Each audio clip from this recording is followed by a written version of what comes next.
It felt like the world was ending for a lot of people. A lot of people lost their jobs or they couldn't get unemployment. There are people who really don't know how they're gonna make it, and like kids don't understand that like your parents are doing the best they can and that there's just not enough. People don't know when they're gonna get their next meal. The Fridge Girls are 4 Latina girls. We're all from the Bronx. We started last summer when there was a lot of resources since the pandemic and there was a lot of food insecurity.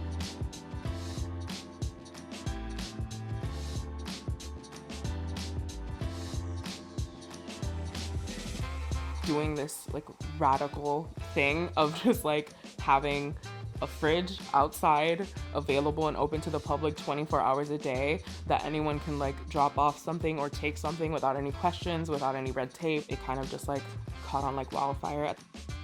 What a funny name would it be if we were the Fridge Girls?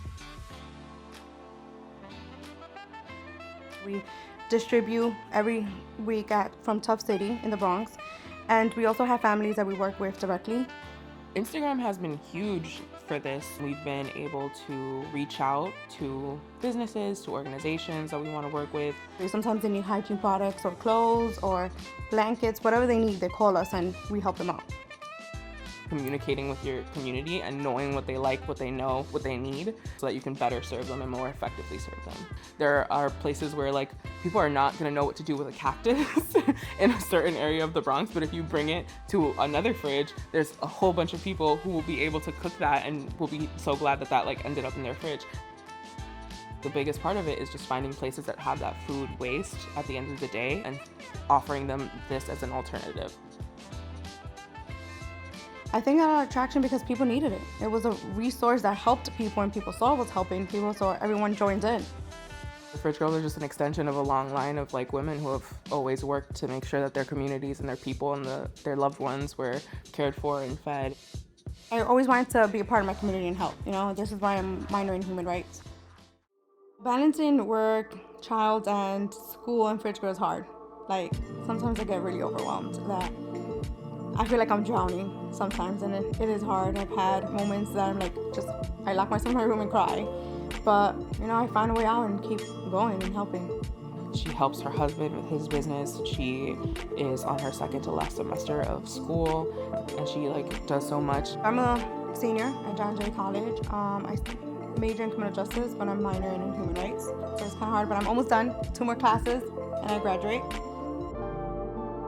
I have a 4-year-old son. His name is Orion, and he loves sharks and dinosaurs. Orion is a wonderful little child. He is so energetic. Sometimes he calls on bread runs with me, and he asks, "Where's all this bread coming?" I'm like, they're going for like people who need it, and he'll be like, "Can I help you?" I hope like him working more with me, he can understand and grow to be a better activist than me. It's a handout, but they need it. It's not affecting you in any way. Like, someone needs it, so why would you not want that person to get what they need?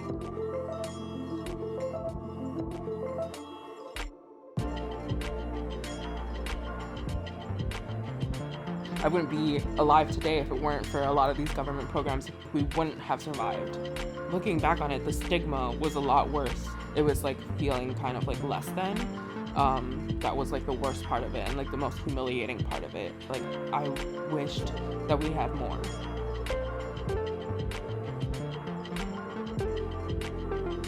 I grew up in this house. I lived here for about 22 years, and now I live right next door to where I grew up. I love this neighborhood. The work that I'm doing helps Orion grow up in a safer community, in a safer place, and somewhere where he can grow and help other people grow. Because Orion's my life. I want him to be proud of me. Like, I wasn't really close to my mom when I growing up. So I want that to be different for him. I want us to be close, and I'm his mom, but I'm also his friend, and I'm always gonna be here, and he can always come to me for anything. I'm able to do for another family what I wish would have been done for mine and for so many families like mine. I want to make this community better, especially people that are saying like, you know, the Bronx is so bad. It's not all bad. It's like any other place. There's good in the Bronx as well. I'm Izzy, and I'm a scary mommy.